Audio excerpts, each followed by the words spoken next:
The grind to me is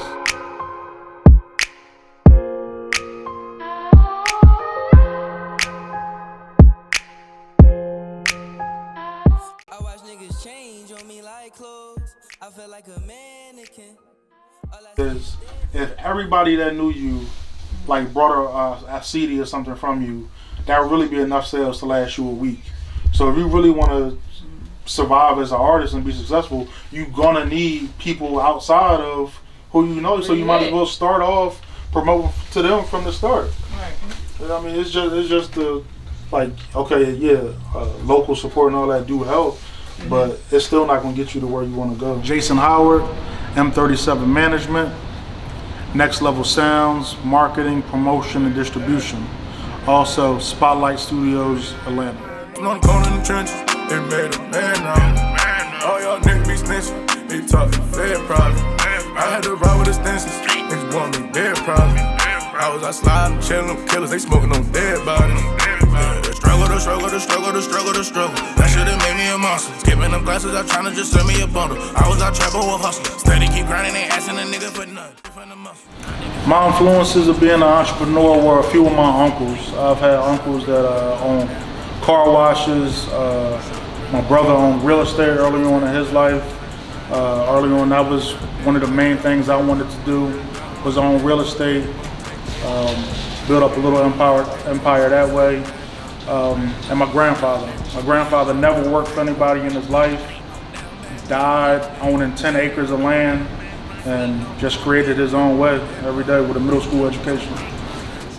So Next Level Sound started strictly as a playlisting company. It was just to be a format for up and coming artists to get their songs next to established artists so they can gain streams.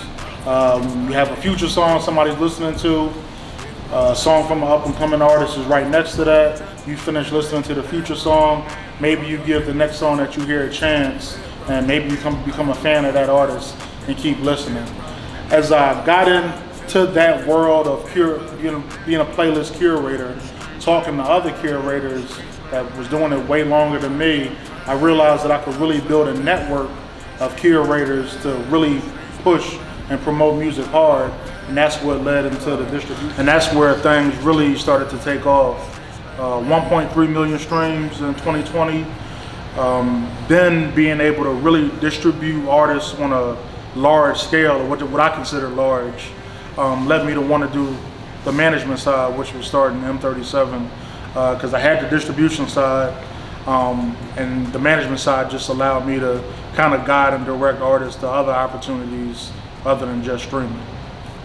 I be trying to provide for y'all, like I was telling him earlier, like I think exposure is the biggest thing that all of y'all need, but y'all need content to get exposure. M37 Management, Motivated 37. Motivated just always kind of been my tagline personally. 37 being my father's football number.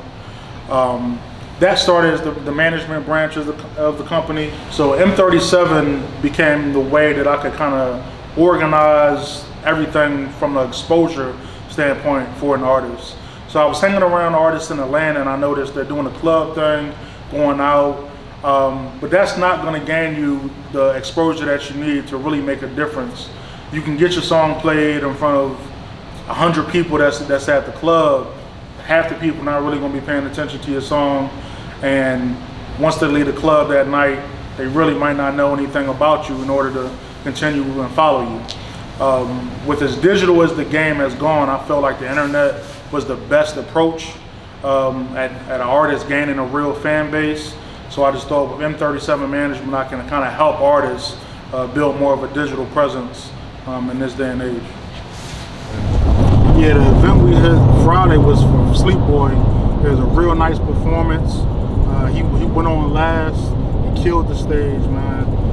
The event was called Pope Palooza down in Savannah, Georgia. It was a real good way for up and coming artists to get some exposure, and that's kind of the whole goal of everything I do, is to try to get these artists exposure. Currently we have 13 artists on the M37 roster. Not all are active. I do month to month and long-term contracts. RPG Shy was the first artist signed to M37 as an artist.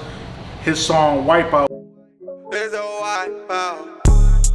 Jump on my wave till we wipe out. See the diamonds my chain, leave on the lights out.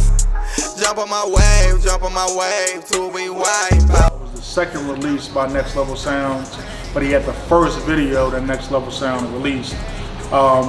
He's done over 200,000 streams in 2020. He has a unique style as an artist, more of not your traditional artist. He's more of an emo type artist, but there's definitely a market for his sound and look.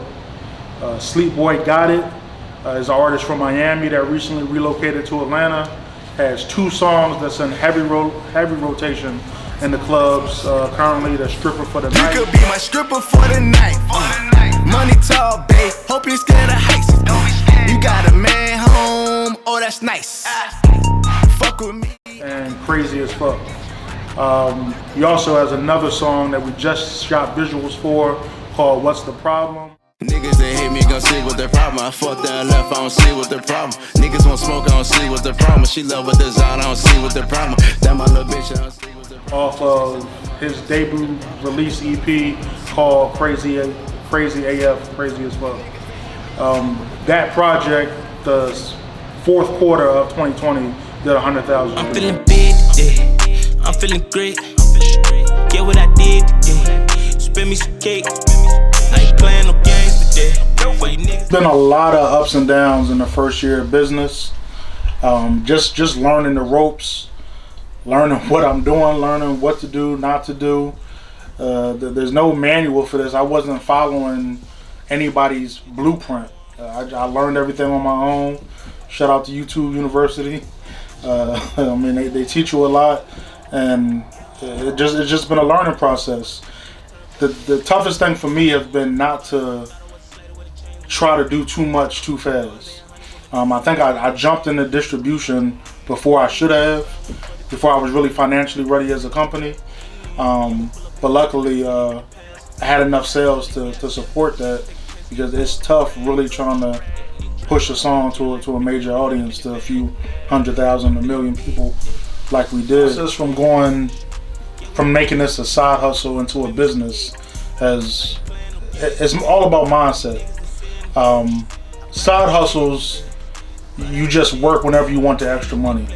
I don't have a choice but to work this right now, as much as I've invested in it. So just that whole transition process is just all about growth to me.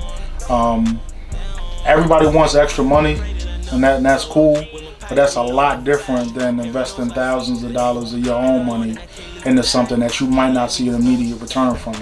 A side hustle, you just going to get a quick buck. Not much of it is invested.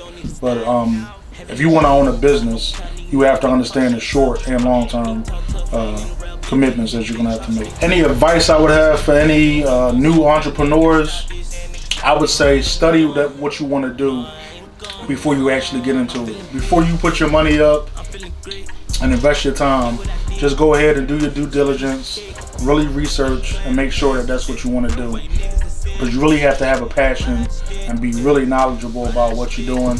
You'll gain more knowledge through the experience, of course, but having the most knowledge that you can will really make it a whole lot easier. Next for M37 and NLS would just be me kind of organizing my approach to what I did last year.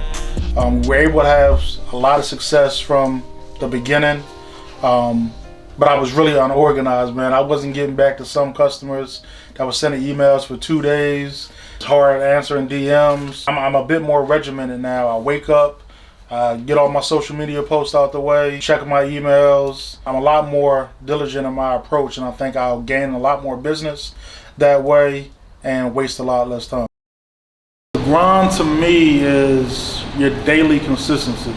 Just going at your business daily.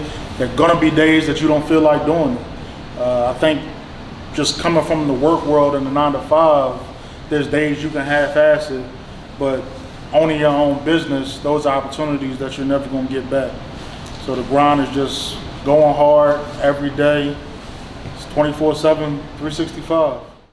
Shout out to my brother Don at Forever Focus Photography for having me on this season 1. Shout out my business partner Jamal Davis. JDNLS on IG. Shout out all my artists, RPG Shy, Slitherilla, YBE Smurf, GWB Nuke, everybody I worked with in 2020, John Da Vinci, John Dylan King, my man Killer Keys down in Texas, my artist Eric Koto that just moved from Louisiana to Atlanta, Dutchy Blanca, everybody. I know I'm gonna miss a few names, but thank all of y'all for supporting me. Thank all of y'all for believing in me to have a hand in building your career. I appreciate everything. Shout out to Bougie Boss, my business partner in the Boss Spotlight. Shout out to Sequel ATL for helping me get artists in the club. Shout out to everybody that's supported M37 or NLS event. Shout out to all of the customers, all of the artists that have trusted us to playlist your music. Thank you to everybody.